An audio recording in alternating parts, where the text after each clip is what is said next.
Mark Zandi joins us right now, the Moody's Analytics chief economist.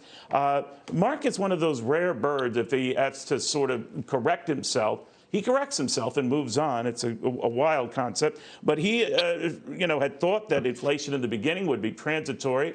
Now, he had a lot of company there from the Federal Reserve chairman, the entire Biden White House, all the way up to the president himself. But he says that this is going to stick around a while.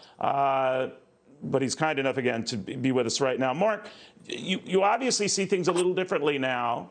How differently? I mentioned the run-up in stocks on the belief it's going to lead to a slowdown, which I know sounds perverse, but as you know, might ease concerns that inflation gets out of control because things are forcibly going to come back to earth because things are slowing. Where are you on this?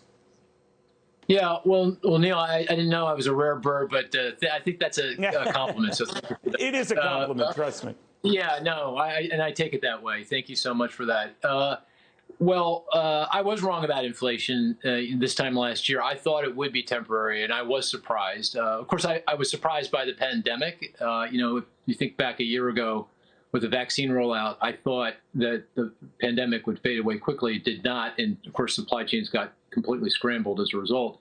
And of course, Russia and the war in Ukraine wasn't even on my radar screen, and that also has added significantly to inflation. But here we are, and inflation is obviously very high. I think it's going to take at least 18, probably 24 months to get inflation back down to something we all feel comfortable with. So we're at 8.5% on the consumer price index. If you told me we're 6%-ish by the end of the year, and we're back down to that 2.5% target on the CPI by early 2024, that sounds right to me. But to get there, we need a little bit of luck on the pandemic and what's going on in Russia and Ukraine, and we need some pretty, what I'd call, deft policy making by the Fed. They're going to have to thread a needle here, so it's going to be difficult. All right, now, Jerome Powell has been among those said he got it wrong on the transitory nature of all of this inflation. So too, Janet Yellen, the Treasury chief. We haven't heard from the president. I know you're an economist by training and a darn good one. Does that kind of thing make a difference? Would it be easier if the president just moved forward and said, I missed this one? Well, needless to say, I don't think I should put myself in the position of the president.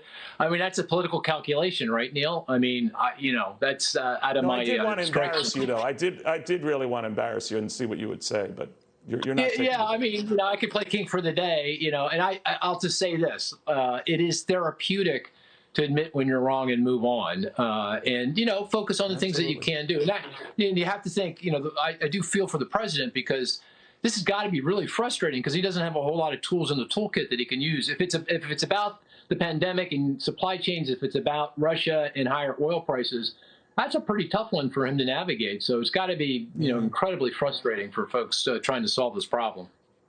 We will be hearing from the president in less than a minute, Mark, largely on this abortion ruling today. But I did want to get your take on something else, housing that you see falling into a correction, maybe worse. Could you explain?